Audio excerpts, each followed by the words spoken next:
ورحمۃ اللہ وبرکاتہ۔ وعلیکم السلام ورحمۃ اللہ وبرکاتہ۔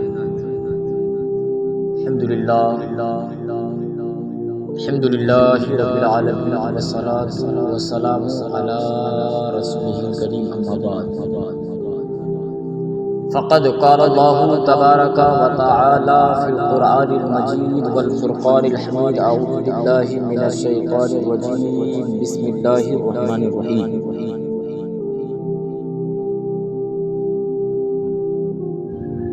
ولا تقولوا لمن يقتل في سبيل الله أموات بل أحياء ولكن لا تشعرون۔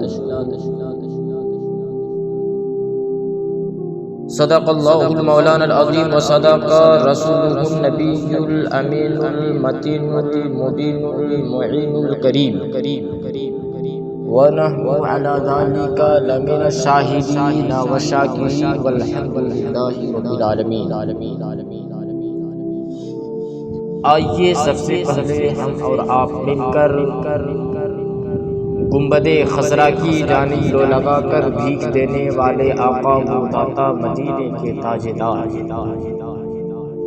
دونوں عالم کے مالک و مختار، ہم غریبوں کے غم گسار آقا انعامدار شہنشاہ زیرکار، رحمت للعالمین شفیع المذنبین خاطب النبیین طٰہٰ و یاسین، سب سے انوکھے سب سے نرالے دائی حلیمہ کے قول کے والے، حضرت آمنہ کے راز دلارے، حضرت عبداللہ کے لخت جگر دائی حلیمہ کی دل کی سکون، ہم غلاموں کے آقا حضور احمد مجتبیٰ محمد مصطفیٰ صلی اللہ تعالیٰ علیہ وسلم کی بارگاہ بکثرہ میں درود شریف کا ہدیہ پیش کرے پڑھے باواز و بلند آواز، اللہم صلی علی سیدنا شفیعنا نبینا مولانا محمد بارک صلو علیہ وسلم علیکہ یا رسول اللہ صلی اللہ تعالیٰ علیہ وسلم۔ کسی شاعر نے بہت ہی اچھے انداز میں کہا ہے، آج تک اسلام کو ہے فخر تیری ذات پر۔ اگر امام حسین سے محبت کرتے ہیں تو ایک بار دونوں ہاتھوں کو اٹھا کر کے بولے یا حسین، یا حسین۔ آج تک اسلام کو ہے فخر تیری ذات پر، آج تک اسلام کو ہے فخر تیری ذات پر، جان دی بیعت نہ کی لیکن یزیدی ہاتھ پر، اور انسان کو بیدار تو ہو لینے دو، ارے انسان کو بیدار تو ہو لینے دو، ہر قوم پکارے گی ہمارے ہیں حسین، ہر قوم پکارے گی ہمارے ہیں حسین۔ قتل حسین اصل میں مرگ یزید ہے، قتل حسین اصل میں مرگ یزید ہے، اسلام زندہ ہوتا ہے کربلا کے بعد، اسلام زندہ ہوتا ہے ہر کربلا کے بعد۔ حضرات محترم،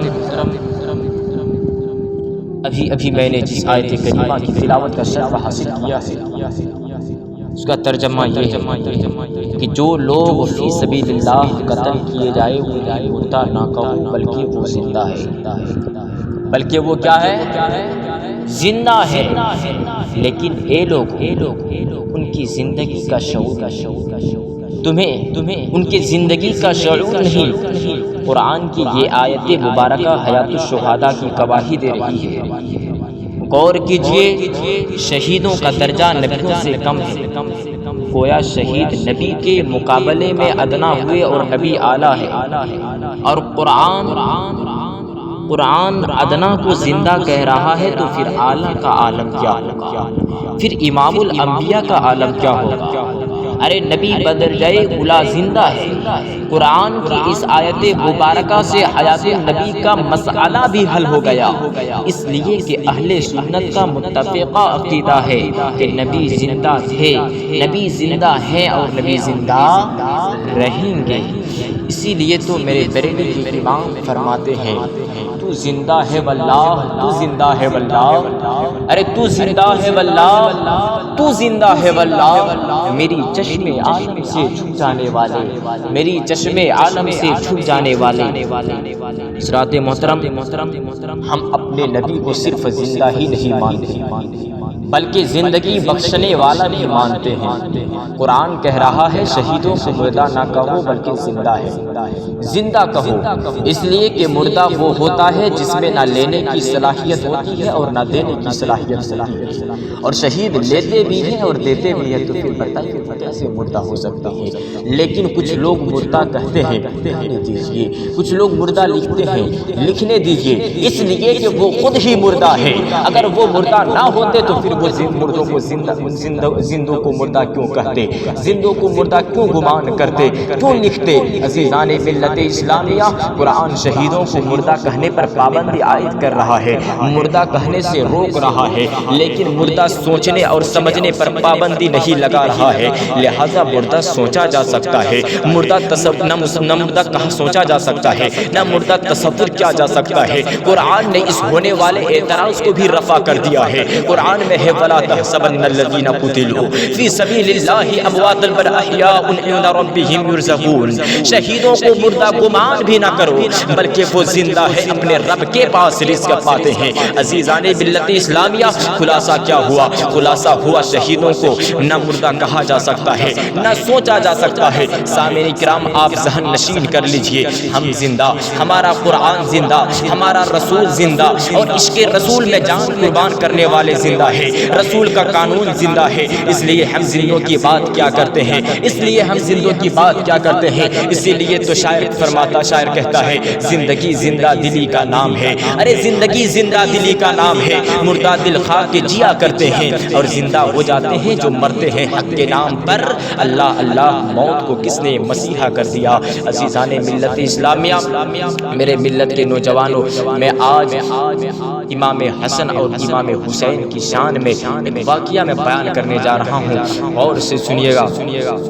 سرور کونین صلی اللہ تعالیٰ علیہ وسلم فاطمہ الزہرا کے گھر کے قریب سے گزر رہے تھے، اسی مابین حسین کی رونے کی آواز آئی۔ حضور بے قرار ہو کر رک گئے اور بیٹی کو آواز دے کر فرمایا، فاطمہ کیا تم نہیں جانتی ہو حسین کے رونے سے مجھے تکلیف ہوتی ہے؟ اللہ اللہ قربان جائیے ارشاد مصطفیٰ پر۔ جب حسین کے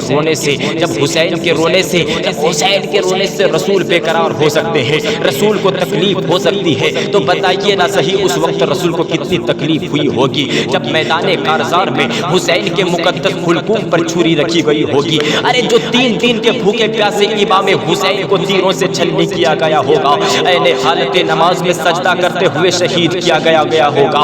عزیزان ملت اسلامیہ، روایت حدیث کی روشنی میں امام حسین کا مقام سمجھا رہا ہوں، سنتے رہیے اور سمجھتے رہیے اور اسوہ حسینی پر چلنے کی کوشش کرتے رہیے۔ عزیزان ملت اسلامیہ، رسول نے فرمایا، ہما ریحانتایا من الدنیا، حسن اور حسین میرے دنیائی پھول ہے، میرے دنیائی پھول ہے۔ یہی وجہ ہے کہ سرور کونین اپنے نوازوں کو سونگھا کرتے تھے۔ اسی لیے تو میرے بریلی کے امام احمد رضا خان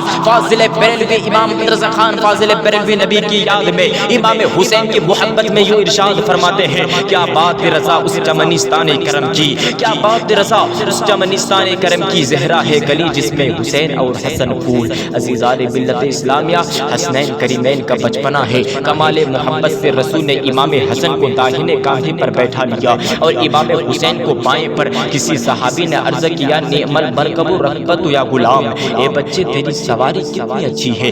رسول نے فوراً فرمایا، ونعم المراکب، اے صحابی تو نے تو یہ دیکھ لیا کہ سواری کتنی اچھی ہے، مگر تجھے بھی دیکھ کہ سوار کتنا اچھا ہے تو کیا پتا چلا، کیا معلوم ہوا؟ اس سے یہی معلوم ہوا کہ دونوں طرف سے اچھائی ہے۔ اگر سواری امام الانبیاء کا ہے تو سوار امام الشہداء کا ہے، اگر سواری بابرکت ہے تو سوار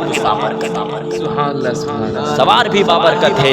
دوسری بات یہ ہے کہ رسول نے اپنے کاندھے پر سوار فرما کر اعلان فرما دیا، اے لوگو دیکھ لو، انا من حسین و حسین منی، میں حسین سے ہوں اور حسین مجھ سے سے ہے، یعنی جو حسین کا دوست ہوگا وہ میرا دوست ہوگا، جو حسین کا دشمن ہوگا وہ میرا دشمن ہوگا۔ عزیزان ملت اسلامیہ، آخرکار دونوں بچے اصرار کرتے ہیں یا رسول اللہ ہمیں لگام چاہیے۔ رسول نے فرمایا اپنے گیسوئے مبارک رسول نے اپنے گیسوئے مبارک تھما دیا۔ آپ کہیں گے کہ یہ بچوں کی بات تھی، عام طور سے بچے اس طرح کے مطالبات کیا کرتے ہیں، لیکن میں کہتا ہوں کہ یہ کسی اور کی بات نہیں ہے، یہ کسی اور کی بات ہوتی تو اتفاق پر مبنی کر لی جاتی، لیکن یہ رسول اعظم کی بات ہے، کوئی حکمت ضرور ہوگی۔ غور کرنے پر معلوم ہوا کہ رسول اپنے نواسوں کو تعلیم دے رہے تھے۔ ارے بولیے سبحان اللہ، رسول اپنے نواسوں کو تعلیم دے رہے تھے۔ میرے نونہالو، آج نانا جان کا گیسو مضبوطے سے تھام لو،